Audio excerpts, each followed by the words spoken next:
اب وہ جو مناظرہ آپ نے پہلے سنے وائس، اس میں یہ کہہ رہے ہیں کہ جی میں لزوم کرتا ہوں اقبال کے اوپر اور ٹکا کے کرتا ہوں. اچھا، اب لزوم وہ کرتے ہیں لیکن دلائل وہ التزام والے دے رہے ہیں. کیوں؟ قادیانی کے لیے کیا لزوم ہے یا التزام ہے؟ حسام الحرمین کھولیے یا باقی کتب کھولیے. کیا حسام میں قادیانی کے لیے سب سے پہلے تو نام ہی اسی کا من شک فی کفر فقط کفر. تو اس کے لیے تو یہ ہے کہ جو اس کے کفر میں شک کرے وہ بھی کافر ہے. تو اقبال کو اگر اس کے کفر میں شک تھا تو پھر یہ کیا لزوم ہے یا التزام ہے؟ اب بتائیں. تو جو اس باریک بحث کو سمجھتے ہیں میں ان سے مخاطب ہوں کہ یہاں کیا ان کے موقف کے اندر تذبذب نہیں پایا جا رہا؟ کلابادی نہیں ہے. اب یہاں کلابادی دیکھیے، یہاں پر تو یہ کہہ رہے ہیں، لیکن دوسری جانب میں وائس صاحب کے سامنے مناظرے کا رکھوں گا جہاں میں نے ان سے یہ کہا تھا کہ توبہ مشہور ہے، یہ فتاوی شارح بخاری میں لکھا ہوا ہے، یہ اس کے اب دلائل آپ کو دیتا ہوں. یہ شارح بخاری اس کے اندر لکھا ہوا ہے کہ توبہ مشہور ہے. یہ بدر العلماء جب میں پیش کر رہا تھا کہ یہ بدر العلماء اس کے اندر یہ لکھا ہوا ہے کہ توبہ مشہور ہے، تو وہ کہہ رہے تھے توبہ مشہورہ کا مطلب کیا ہے؟ میں نے کہا جناب پھر آپ کافر نہیں کہیں گے. انہوں نے کہا نہیں کافر نہیں کہیں گے تو مسلمان بھی نہیں کہیں گے. یعنی کہ وہ اس پر بازید تھے. میں کہہ رہا تھا کہ کافر نہیں کہیں گے توبہ مشہور ہے تو بس. وہ کہہ رہے تھے نہیں مسلمان بھی نہیں کہیں گے. اس وقت مناظرے میں انہوں نے یہ کہا کہ مسلمان بھی نہیں کہیں گے. اب یہ کہتے ہیں کہ نہیں جی ان کو مسلمان کہے، میں اس کے لیے کوئی سخت موقف نہیں رکھتا. یہ کیا رد و بدل، تذبذب، یہ ڈیویشن اور یہ جناب ایک راہ سے دوسری راہ کی جانب پھرنا، یہ کیا نہیں ہے؟ فیصلہ آپ نے کر رہا ہے. اب اس کے بعد آپ وائس سنیے مناظرے کے اندر جو وہ یہ واضح طور پر کہہ رہے ہیں کہ ہم مسلمان اقبال کو نہیں کہیں گے. سنیے. نہیں اس سے کیا کیتا جائے گا؟ توبہ مشہور ہے، بس سکوت، سکوت بس کس بات سے؟ بس سکوت. کس سے؟ کس بات سے سکول؟ کفر سے. ہاں بے ادبی اس کے کو لفظ وجودہ نہیں کہہ ہم نے کہنا ہے. بھائی آپ مجھے کیوں میں آپ کافر نہیں کہہ سکتے. ہمارے لیے اور مسئلہ آپ اپنا کر لیں. کون سا؟ جب کافر نہیں کہہ سکتے تو آپ نہیں مسلمان بھی نہیں کہہ سکتے. اچھا مسلمان بھی نہیں کہہ مجھ سکتے. پہ آپ فتویٰ لگائیں. اگر مسلمان بھی نہیں کہہ اچھا سکتے. میں اگر ولی اللہ کہہ رہا ہوں، آپ مجھ پہ میرے سامنے بیٹھے ہوئے ہیں، مجھ پہ فتویٰ لگائیں، میں ولی اللہ اگر کہتا ہوں. ارے تو آپ تو فتوے میں تعجیل کر رہے ہیں نا. فتاوی شارح بخاری کہہ رہے ہیں کہ توبہ مشہور ہے. شاہ صاحب توبہ لکھی ہوئی ہے کہ اقبال کی توبہ مشہور ہے. مشہور ہے لیکن مشہور تسی خود کہہ رہے ہو کہ مشہور تے جڑا فتوا آندا ہے توبہ خاموشی نہ ہونا ہے. کہ بھائی کس تو خاموشی نہ ہونا ہے؟ اے بھی مفتی صاحب کو کہ بھائی ہن تسی کافر نہ آکھو. اچھا یہ بھی نہیں ہونا کیا کہ کافر نہ آکھو. اعلیٰ حضرت بھی فرمایا دیکھو کافر نہ آکھو تو مراد یہ نہیں ہے کہ ہن تسی مسلمان بھی نہیں آکھنا. ہاں یہی مراد ہے. نہیں استغفر اللہ ربی من کل ذنب. پھر دنیا تے جو بھی کفر کرے او جدوں مسلمان کلمہ پڑھ لے تسی انہوں مسلمان نہیں آکھنا. او توبہ ہوندی ہے. اے توبہ مشہور ہے. اے توبہ صادقہ. تسی بڑے ہو، شارح بخاری سے بڑے نے. تسی منو نہیں بھائی آپ اس کا جواب دیں. وہ کہتے ہیں توبہ مشہور ہے، وہ کہہ رہے ہیں توبہ مشہور ہے. اس جملے کا جواب دیں کہ بھائی فقہ اصول دی کتاباں چوں توبہ مشہور دا کی ہوگا. تسی پھر انہاں دے اسلام دے پیچھے کیوں پے ہوئے ہو جدوں مردیاں بھی کلمہ پڑھ دے پے نے؟ جدوں حضور ارمغان حجاز بار بار وہ مدینے نو یاد کر رہے ہیں. 1419 میں دیکھو جی دو چیزاں نے. میں نے آپ کے سامنے مفتی مہند کا حوالہ پیش کیا ہے. وہ کہتے ہیں توبہ کوئی نہیں کی. یہ مفتی مہند کتاب آپ کی ہے بھائی، اس کا جواب آپ نہیں دے سکتے. جی سب توبہ مشہور ہے بس ختم. پھر اسے گل چھوڑ ختم نہیں بس چھوڑ دو اسے. کتاب تساں بیگ چوں کڈی ہے جی. سن لیں کتاب میں تے نہیں کڈی نا جی. کتاب میں کڈی. کتاب ماندے تسی اس دا انکار کرو توبہ مشہور ہے. اچھا پہلے آکھو توبہ مشہور نہیں ہے. آکھو شارح بخاری غلط آکھیا. او بھائی کس طرح سنا بھائی آکھن نہ توبہ مشہور ہے درست ہے. اس کا جواب دین لگے سر زگ زیگ ہو جائیں گے نا پھر اسی. فتاوی شارح بخاری فتاوی شارح بخاری مکمل کرتا ہوں. نہیں زگ پھر جی آپ نے یہ وائس سن لیا. اس میں واضح طور پر یہ کیا کہہ رہے ہیں کہ جی مسلمان نہیں کہہ سکتے، اقبال کو مسلمان نہیں کہہ سکتے. میں آپ سے عرض گزار ہوں کہ سابقہ وائسز میں آپ نے سنا بھی کہ کس طرح عبارت کی غلطیاں کر رہے ہیں. اب یہاں کچھ یہ بھی دیکھنے میں آ رہا تھا کہ جی عبارت تو صحیح پڑھی ہے. بھائی عبارت یہ تھی اذا ظہرت الفتن او البدع فل یظہر. وہ کہہ رہے تھے جب میں نے روکا کہ فل یظہر کیسے آپ کہہ رہے ہیں؟ ظہرت الفتن جب فتنے ظاہر ہوں تو فل یظہر العالم، اس کا مطلب ہوا عالم ظاہر ہو. ہو نہیں بھائی، لازم نہیں، تعدیہ ہے یہاں پر. کیوں کہ عالم ظاہر کرے یا دلائل سے کروائے. تو یہ اس لیے اظہار کرے. اظہار کون سا ہے؟ باب فعال ہے. تو وہ پھر میں نے جب روکا تو پھر کہتے فل یظہر، ہا کے نیچے زیر پڑھ رہے ہیں، تو ایسے نہیں ہے. اب یہاں پر مسئلہ جو ہے نا، تو یہ ہے کہ توقف جو ہے اس سے سکوت، توقف سے مراد کیا ہے؟ اب جب عربی زبان میں آپ گفتگو کریں گے، عربی عبارت پڑھیں گے تو عربی لہجے کے اندر ہوگی، اور عربی کے الفاظ جب اردو میں مستعمل ہوتے ہیں تو اردو مروجہ جس انداز میں پڑھی جاتی ہے اسی انداز میں پڑھی جاتی ہے. کاف پر کوئی زبر نہیں پڑتا. توقف تو لفظ ہی نہیں ہے نا.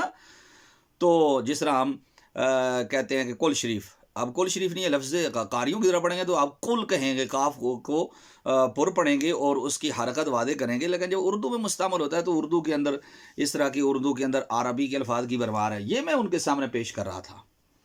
یہ بدر العلماء کا فتویٰ. آپ بدر الدین احمد صدیقی کیا فرماتے ہیں؟ یہ صفحہ نمبر 229 ہے. آپ بتائیے کہ یہ جو کہہ رہے ہیں کہ جی فکر رضا، فکر اعلیٰ حضرت سے متصادم ہے اور جان بوجھ کر یہ مقامات چھپا رہے تھے. اب ایک جگہ بھی ان کی ویڈیو دیکھ لیں کہ کہیں انہوں نے دیانتداری سے کام نہیں لیا کہ ان فتاوا کے اندر جو توبہ مشہور ہے کہ الفاظ ان کو چھپا دیا. لا تقربوا الصلاۃ یہ کہتے رہے، وان تم سکارا چھپا دیا. اب یہ اس کو سننا ہی نہیں چاہتے تھے. یہ جو 229 صفحہ پر ہے، اس کے اندر جناب بدر الدین احمد صدیقی اب فرماتے ہیں کہ مفتی اعظم ہند ڈاکٹر اقبال کے بارے میں ان سے جب دریافت کیا گیا تھا تو آپ نے فرمایا بے شک اقبال سے خلاف شرع امور کا صدور ہوا ہے، کفریات تک اس سے صادر ہوئے ہیں. کس میں؟ کلام میں. اور یہ بات یاد رہے کہ کسی نے بھی، ایک بھی مفتی نے قادیانی ہونے کا فتویٰ نہیں دیا. اقبال کے بارے میں قادیانی نواز ہونے کا بھی فتویٰ نہیں دیا. یہ تفرد ہے. میں یہ شروع سے کہتا ہوں، مناظرے میں بھی کہا تھا کہ راشد صاحب یہ آپ کا تفرد ہے. اور فرمایا بے شک اقبال سے خلاف شرع امور کا صدور ہوا، کفریات تک صادر ہوئے، مگر وہ اللہ تعالیٰ کے محبوب سرکار دو عالم صلی اللہ علیہ وسلم کی شان میں گستاخ و بے ادب نہیں تھا. تو بے شک اس سے اس کی جہالت کی بنا پر کفر تک پہنچانے والی غلطیاں ہوئی ہیں، مگر آخر وقت میں مرنے سے پہلے اس کی توبہ بھی مشہور ہے. یعنی مرنے سے پہلے توبہ ہو. اور حضرت نے فرمایا جو اللہ تعالیٰ کے محبوب کی شان میں گستاخ نہیں ہوتا اس کو توبہ کی توفیق ملتی ہے. اس کے بعد حضرت نے اقبال کا یہ شعر پڑھا. اچھا، یہاں پر یہ بات آگے انہوں نے لکھی ہے کہ حضرات قارئین کو ہم اس فتویٰ کے پیش نظر مشورہ دیتے ہیں کہ ڈاکٹر اقبال کی ذات کے بارے میں ضرور توقف بھی کریں اور سکوت سے کام لیں، لیکن ان کے وہ اشعار جو شریعت مقدسہ کے خلاف ہیں ان سے قطعی پرہیز کریں، انہیں سند بنا کر ہرگز نہ پیش کریں.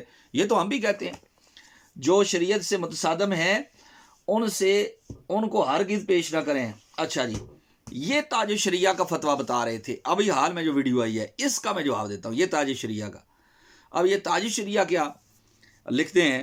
حضور تاج الشریعہ کا یہ تو انہوں نے پیش کیا کہ جی ڈاکٹر اقبال کے چند کفریہ اشعار، قادیانیت کی بات نہیں، اشعار کی بات ہے. کیا ڈاکٹر اقبال شاعر پر کفر کا فتویٰ ہے؟ اگر ہے تو کن اشعار و کلام پر؟ برائے کرم جواب عطا فرمائیں. ہاں بلا شبہ اقبال پر اس کے متعدد کفری اشعار کی وجہ سے علماء نے کفر کا فتویٰ دیا. چند اشعار اس کے جو کفری ہیں مدرج ذیل لکھے جاتے ہیں. تیری لحد کی زیارت ہے زندگی دل کی، مسیح و خضر سے اونچا مقام ہے تیرا، صفحہ نمبر 498 ہے.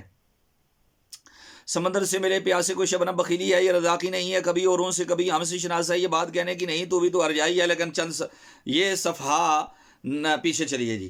یہ انہوں نے کہا جی کہ 1396 ہجری 14 جمادی الاخر کا یہ فتویٰ ہے. لیکن ذرا پیچھے چلیے. یہی اسی طرح کا سوال آپ سے یوں ہوتا ہے سوال کہ ڈاکٹر اقبال کو علامہ کہنا کیسا ہے، کہنا چاہیے یا نہیں؟ تو تاج الشریعہ جواب دیتے ہیں، صفحہ نمبر 398 ہے، علامہ نہ کہیں لعدم الاستحقاق شرعاً. یہ 398 پر فرما رہے ہیں کہ علامہ نہ کہیں. اگر ان کے نزدیک یہ تو حضور تاج الشریعہ تھے، کوئی سکم نہیں رکھتے تھے. وہ کہہ دیتے کہ نہیں جی یہ تو علامہ کی بات کر رہے ہیں، یہ تو مسلمان ہی نہیں تھا، اس نے تو یہ کیا وہ کیا. شدت کا جس طرح ٹکا کے فتویٰ دیتے تھے اعلیٰ حضرت، اسی طرح اعلیٰ حضرت کے خاندان کے جتنے بھی مفتیان گزرے ہیں اسی طرح ٹکا کے وہی سارا کچھ خون کے اندر وہی چیز چلی آ رہی ہے، اور وہی شدت اور وہی جو ہے نا شریعت سر چڑھ کر بول رہی ہے. لیکن یہاں صرف آپ فرماتے ہیں کہ علامہ نہ کہیں. یہ تو نہیں کہا کہ مسلمان بھی نہ کہیں. جی یہ تو ہے تاج الشریعہ کا فتویٰ، آپ نے دیکھ لیا. اب ذرا یہاں پر یہ جو مقام یہ چھپاتے ہیں، مفتی اعظم ہند کا فتویٰ دیکھیے، مفتی اعظم ہند کے فتوے کا ابتدائیہ پڑھتے ہیں اور انہوں نے ویڈیو میں بھی ابتدائیہ پڑھا، اور جہاں پر توبہ کی بات آتی ہے اس کو یہ چھپا دیتے ہیں، جس طرح مناظرے میں چھپایا، اور میں نے ظاہر کیا تھا کہ جی کتاب آپ بیگ سے نکال رہے ہیں تو پڑھتے کیوں نہیں ہیں؟ صفحہ نمبر 491 وہ سامنے کرتا ہوں۔ اب یہ دیکھیے جناب، یہ آپ کے سامنے فتاویٰ مفتی اعظم ہند ہے، جلد نمبر 5 ہے، صفحہ نمبر 358 ہے۔ سوال ہوا کہ علامہ اقبال نے جو شکوہ لکھا ہے اس سے ان پر کفر عائد ہوا، اور جواب شکوہ سے کوئی توبہ ظاہر نہیں ہوتی، زبانی لوگ یہ کہتے ہیں کہ انہوں نے توبہ کی، کیا ایسی کوئی کتاب ان کی ہے جس سے توبہ ثابت ہوتی ہو، یا علماء اہل سنت کے علم میں کہ توبہ انہوں نے کی؟ جواب سے مطلع فرمائیں۔ جواب سنیے جی، شکوہ کے جواب میں جواب شکوہ لکھا، اس میں اور کفریات بکے، شکوہ سے توبہ نہ کی، نئی نسلوں نے ڈاکٹر کے بجائے علامہ کہنا لکھنا شروع کر دیا۔ ہاں جی، آگے سنیے، اس کے بعد یہ الفاظ نہیں یہ بیان کرتے، اس کے بعد اس کی توبہ بعد جواب شکوہ لوگ کہتے ہیں، یعنی بعد جواب شکوہ اس کی توبہ کے بارے میں لوگ کہتے ہیں کہ توبہ کی۔ اس کی کوئی کتاب اور کوئی مضمون میری نظر سے نہیں گزرا ہے، کوئی کتاب میں نے پڑھی نہیں ہے۔ ظاہر سی بات ہے، فقیہ تھے اور شاعری سے خود نعتیہ شاعری لکھی، لیکن اقبال کی کتابیں نہ پڑھی ہوں گی، مضمون بھی نہ پڑھے ہوں گے۔ کوئی کتاب اور کوئی مضمون میری نظر سے نہیں گزرا ہے۔ کیف وقت قیلا کے لحاظ سے اگر کوئی اب کف لسان کرے شکوہ اور جواب شکوہ کے کفریات کو کفریات جانے تو اس پر کوئی مواخذہ نہ ہونا چاہیے، یعنی کف لسان کرے تو کوئی اس پر مواخذہ نہیں ہونا چاہیے۔ یہ حضور مفتی اعظم ہند فرما رہے ہیں، یہ جزئی انہوں نے نہیں پڑھی، ٹھیک ہے، یہ حالیہ ویڈیو کے اندر بھی نہیں پڑھی۔ اب جناب اقبال، میں نے مناظرے کے اندر بھی ان کو کہا تھا کہ اقبال بدعقیدہ لوگوں کی کتب سے آگاہ نہیں تھے، اس لیے اگر کہیں مکتوبات کے اندر کسی کی تعریف اگر آپ کو نظر آتی ہے یا کوئی تعلق تو یہ ایک عرصہ تک چلتا رہا، یہ فتاویٰ احمدیہ جی۔ یہ اب اس کے اندر صفحہ نمبر 54 پر یہ کیا لکھا ہوا ہے کہ یہ مناظرے کا اہتمام جو ہوا تھا، جس کا مفتی زید نعمانی صاحب نے بھی تذکرہ کیا ہے لاہور کے اندر، یہ 1934 کی بات ہے۔ 1938 کے اندر اقبال کا وصال ہو گیا، فوت ہو گئے۔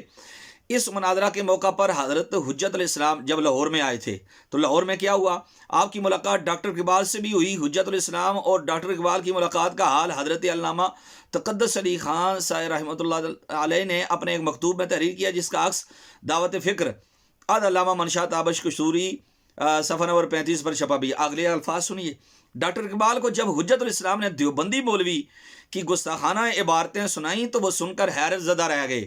1934 میں، یعنی کہ اقبال کو پتہ ہی نہیں تھا کہ یہ گستاخی بکی گئی ہے، اور آپ جانتے ہیں کہ حسام کب، یہ 20ویں صدی کے آغاز کے اندر یہ فتویٰ منگوایا گیا تھا، اور یہ کب کی بات ہے، 1934 میں، یعنی عبارات پہلے لکھی گئی اور جناب اقبال کو پتہ ہی نہیں، تو وہ سن کر حیرت زدہ رہ گئے اور بے ساختہ بولے کہ مولانا یہ ایسی عبارات گستاخانہ ہیں کہ ان لوگوں پر آسمان کیوں نہیں ٹوٹ پڑا، ان پر تو آسمان ٹوٹ پڑ جانا چاہیے۔ لیجئے جی، یہ 34 کا جب وہ مناظرے کے لیے تشریف لائے تھے، اور تب اقبال کو یہ عبارات مفتی اعظم حضور حجت الاسلام نے، مفتی اعظم کے برادر اکبر اعلی حضرت کی شہزادے نے جب دکھائیں تو پھر اقبال حیران رہ گئی۔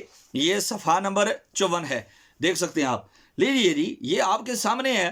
اب اگر حضور حجت الاسلام کے سامنے انہوں نے ان عبارات کے بارے میں یہ کہا کہ ان پر آسمان کیوں نہیں ٹوٹ پڑا جنہوں نے حضور کی توہین میں اس طرح کچھ لکھا، آپ سنیے، حضور مفتی اعظم ہند نے فرمایا کہ میں نے اس کی کتابیں زیادہ نہیں پڑھی ہیں۔ اب آتے ہیں فتاویٰ شارح بخاری۔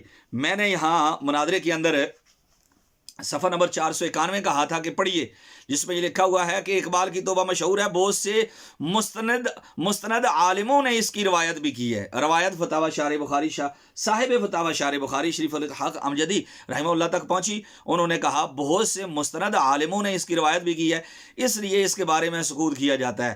اب آگے جناب آپ کو نصیحت ہے، مفتی راشد صاحب، آپ کو جو آپ نے اڈاپٹ نہیں کی، آپ نے مانی نہیں، کیا ہے کہ پھر نہ ہی وہ کوئی مذہبی خاص آدمی تھا، نہ اس نے کسی مذہب کو قائم کیا، کسی مذہب کو، نئے مذہب کو قائم نہیں کیا، یعنی کہہ دیتے کہ قادیانی تھا، قادیانی مذہب کی حمایت کی، نہیں، فرماتے ہیں کسی مذہب کو قائم نہیں کیا، ایک شاعر تھا جو دنیا سے چلا گیا، اس کے پیچھے پڑنے سے کیا حاصل؟ جی یہ ہے صفحہ نمبر 491 کہ آپ اس کے پیچھے کیوں پڑے ہوئے ہیں، آپ چھوڑ کیوں نہیں دیتے؟ لیکن آپ کو شہرت کی طلب تھی اور آپ نے اس وجہ سے پبلک میں عام ہونا تھا کہ میں اقبال کو جناب اس کے پیچھے پڑ جاؤں. اب آپ خود کبھی کہتے ہیں وائرل نہیں جی، میں نے نہیں کہا.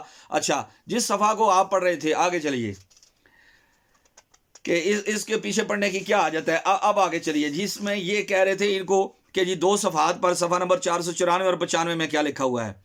94 اور 95 کی عبارت آپ کے سامنے ہے. پہلی بات یہ کہ ڈاکٹر اقبال کوئی عالم نہیں، ایک بہت بڑے عظیم شاعر اور ایک اچھے برسر اور لیڈر تھے. ان کے ہم وطنوں پر ان کے احسان عظیم ہے کیونکہ یہ انڈیا کے تھے اور وہاں سے انہوں نے یہ تحریر لکھی. تو یہ فرمایا کہ ان کے ہم وطنوں کا احسان عظیم ہے. تحریک پاکستان کے زبردست حامی اور میت تھے. پاکستان بننے میں ان کی کوششوں کا بڑا دخل ہے. ان کی حیثیات کو میں تسلیم کرتا ہوں ماشاءاللہ، لیکن ان سے کچھ بھاری غلطیاں ہوئی ہیں جن کو آپ بھی غلطی ماننے پر مجبور ہیں. مثلا اللہ عز و جل سے شکوہ کرنا. ٹھیک ہے، انہوں نے یہاں تک کہ زیادتی کی کہ اللہ تعالیٰ کو ارجعی کہہ دیا. اس میں اللہ تعالیٰ کی توہین ہے. اس کی تعبیر میں یہ کہنا کہ ارجعی سے مراد یہ ہے کہ ہر جگہ موجود ہے، 2 وجہوں سے صحیح نہیں. آگے 2 وجہ بیان کی. اگلا صفحہ نمبر 495 پر جو اقتباس ہے وہ پڑھنے کے قابل ہے. کہتے ہیں ڈاکٹر اقبال کے تعلقات دونوں جماعت سے تھے. انور شاہ کشمیری دیوبندی ان کے یہاں جایا کرتے تھے. ہمارے علماء لاہور جاتے تو ان سے بھی وہ ملاقات کیا کرتے تھے، یعنی سنی علماء. مختلف ہی مسائل میں ان کا عقیدہ کیا تھا اس کی کوئی تفصیل کہیں نہیں ملتی. ٹھیک ہے، مختلف ہی مسائل میں ان کا عقیدہ کیا تھا. صاحب فتاوی شارح بخاری کہتے ہیں کہ اس کی تفصیل کہیں نہیں ملتی، لیکن چونکہ جب مسئلہ سامنے آیا تو ہم نے اس تفصیل کو دیکھا. ظاہر سی بات ہے ان کی زندگی میں یا ان کے سامنے ایسا مسئلہ نہیں آیا ہوگا. ہم نے دیکھا تو آپ کے سامنے ہم نے مناظرے میں بھی وہ چیزیں پیش کی تھی اور ہمارے جناب کس وار ہم نے اس کو اپلوڈ کیا کہ اقبال رسول اللہ صلی اللہ علیہ وسلم کو خاتم النبیین بھی مانتے ہیں. وہ دانائے سب الختم رسول مولا کل جس نے لا نبی آبادی کے وہ جو سارے کے سارے ان کا کلام. اور پھر اس کے بعد اقبال کیا کہتے ہیں کہ جناب میں رسول اللہ صلی اللہ علیہ وسلم کو آج بھی زندہ مانتا ہوں اور آج بھی رسول اللہ صلی اللہ علیہ وسلم اسی طرح تصرف رکھتے ہیں جیسے زندگی میں کرتے تھے، لیکن ان چیزوں کو عام نہیں کرتا اس لیے کہ پھر فتنہ کا خدشہ ہے. یہ آپ کے سامنے ہم نے دلائل پیش کیے تھے. وہ قادری اور مشرب ہیں اور مشرباً قادری اوان شریف بیت ہیں اور پھر رسول اللہ صلی اللہ علیہ وسلم کو نور بھی مانتے ہیں. نبی پاک صلی اللہ علیہ وسلم کی نورانیت کا بھی انہوں نے ذکر کیا ہے. نبی پاک صلی اللہ علیہ وسلم سے تصرفات اور یہ کرام سے استمداد. پھر ان کا عقیدہ کیا ہے. حاضر میں ہوا شیخ مجدد کی لحد پر حضور داتا علی اجویری کے بارے میں کیا کہتے ہیں. یہ تو فرمایا مجدد صاحب کی قبر پر حاضری وہ خاک کے ہے مطلع زیر فلک مطلع انوار، لیکن حضور داتا علی اجویری کے بارے میں شیخ کے بارے میں آپ سید حجویر مخدوم امم مرقد و پیر سنجر راہ حرم. یہاں کی بات کیا تو سارے عقائد و نظریات آپ کے اہل سنہ والے ہیں. اہل سنت کے معمول کے مطابق آپ نماز داتا صاحب آ کر پڑھا کرتے تھے اور ڈیلی جب انارکلی آپ رہتے تھے تو داتا صاحب کی مسجد میں وہاں پر ساتھ نماز پڑھتے حاضری بھی پیش کرتے تھے. یہ کوئی بدعقیدہ کر سکتا ہے؟ عقائد و نظریات علم غیب میں تصرف میں حضور کے زندہ ماننے میں وہ سارے کے سارے آپ وہی رکھتے ہیں جو نبی پاک صلی اللہ علیہ وسلم کے بارے میں ہم سنی رکھتے ہیں. آپ نے فرمایا چونکہ میں نے کتب نہیں پڑھی جو نہیں پتا کہ ان کے کیا عقائد و نظریات تھے، لیکن آگے چل کر فرمایا مزارات کو بوسہ دے. یہ ان کا عقیدہ اس کی تفصیل نہیں ملتی. بزرگان دین کے مزارات پر وہ حاضری دیا کرتے تھے، مزارات کو بوسہ دیتے تھے. یہ سب زبانی روایتیں ہیں. بدقسمتی سے میں نے ان کی کوئی سوانح یاد نہیں پڑھی ہے. ٹھیک ہے، انہوں نے نہیں پڑھی تو پھر جو ذمہ دارانہ بات تھی وہ آپ نے لکھ دی جہاں تک آپ جانتے تھے. یہ میں نے مختصراً آپ کے سامنے چند فتاوی جات پیش کیے ہیں. یہ جو کہتے ہیں کہ جناب متصادم ہے اور جناب علامہ نہیں کہنا چاہیے. میرے حضور غزالی زمان جہاں بھی اقبال کا ذکر کرتے تو علامہ اقبال کہتے تھے. اکثر اپنے خطابات کے اندر آپ یہ شعر پڑھتے تھے کہ آنکھ والا تیرے جوبن کا تماشا دیکھے، دیدہ کور کو نظر آئے کیا وہ کیا دیکھے. اقبال کا شعر پڑھتے. اور پھر یہ بھی ہے عبدالحکیم شرف قادری رحمہ اللہ نے لکھا حضور غزالی زمان تقریر کر رہے تھے، اقبال کی صدارت تھی اور اقبال نے تقریر سن کر کہا کہ ایسی چنگاری بھی اپنی خاکستر میں ہے. اور امام کاظمی حضور غزالی زمان کی سیرت پر جو کتاب ہے اس کے اندر لکھا ہوا ہے کہ آپ نے اقبال کو علامہ کہا، علامہ اقبال کے بارے میں یہ الفاظ کہے. اور اس کے ساتھ ساتھ جناب ہمارے تمام بزرگوں نے اس حوالے سے یہ چیزیں لکھی ہیں. آپ ذرا دیکھیے یہ کتاب جو درس نظامی میں پڑھائی جاتی ہے تاریخ ساز شخصیات، اس کے اندر دیکھیں کہ یہ صفحہ نمبر 111 ہے، 110 ہے. 110 اور 111 ان دونوں صفحات میں حضرت موہانی کے بارے میں یہ جو تحریر کی گئی ہے اس کے اندر یہ لکھا گیا ہے کہ جناب سید یعقوب حسن صاحب نے قیام پاکستان کے ارتقاء پر منزل بہ منزل ایک تبصرہ کیا. اس میں یہ مضمون لکھا ہے کہ علامہ اقبال برصغیر کے ان لوگوں میں سے تھے جن کے دلوں میں مسلمانوں کی سیاسی بیداری اور سیاسی آزادی کے لیے ناقابل بیان تڑپ تھی. پھر آگے چل کے لکھتے ہیں علامہ اقبال نے اپنی فکر کا چراغ مولانا حسن موہانی کے چراغ فکر سے روشن کیا تھا. پھر لکھتے ہیں علامہ اقبال مولانا حسن موہانی اور علامہ اقبال دونوں کو قدرت کی طرف سے غیر معمولی سیاسی بصیرت عطا ہوئی تھی. ایک صفحے کے اوپر 3-4 مرتبہ اقبال کے نام کے ساتھ علامہ اقبال لکھا ہے. آگے دیکھیے جناب یہ صفحہ نمبر 91. علامہ اقبال آپ کی بہت تعظیم کیا کرتے تھے. یہ پیر سید جماعت علی شاہ محدث علی پوری کے بارے میں صفحہ نمبر 91 پر لکھا گیا ہے کہ علامہ اقبال آپ کی بہت تعظیم کیا کرتے تھے. ایک دفعہ انجمن حمایت اسلام لاہور کے جلسہ کی صدارت کر رہے تھے کہ علامہ اقبال آ کر آپ کے قدموں میں بیٹھ گئے. یہ جناب یہی الفاظ عبدالحکیم شرف قادری رحمہ اللہ نے لکھے ہیں تذکرہ اکابر اہل سنت کے اندر. اور پھر اس پر علامہ اقبال نے کیا کہا, یعنی کہ علامہ کے الفاظ لکھے جا رہے ہیں. اگر آپ کہتے ہیں کہ علامہ کہنا درست نہیں ہے تو یہ تو اکابر ہستیوں نے لکھا ہے. اور پھر اقبال کو آخری زندگی کے اندر جب مطلع ہو گئے دیوبندیوں کے اور ان منکرین کے ان عبارات سے جن سے آپ مطلع نہیں تھے, تو آپ نے کہا ان پر آسمان کیوں نہیں ٹوٹا. اس کا مطلب یہ ہے کہ اقبال کا خاتمہ ایمان پر ہوا ہے. اور آپ کی ارمغان حجاز کتاب, میں نے مناظرے میں بھی کہا تھا کہ وہ کلیات کو ارمغان سمجھ رہے تھے. میں نے کہا آپ اس کلیات کے اندر جو چند اشعار ہیں یہ ارمغان ہے. ارمغان فارسی کے اندر اتنا اقتباس ہے, اس کا اتنا اس کی کلیکشن ہے, اور تو یہ ناکافی ان کے پاس انہوں نے مطالعہ کر کے اقبال کے اوپر چڑھائی کر دی. اگر انشاءاللہ تعالی آگے چلیں گے تو مزید جناب الجا ہے پاؤں یار کا زلف دراز میں لو اپنے دام میں سے یاد آ گیا. انشاءاللہ تعالی احقاق حق کے لیے آمدان عمل میں ہیں اور اقبال کے ایمان کا ہم اسلام کا ہم دفاع کرتے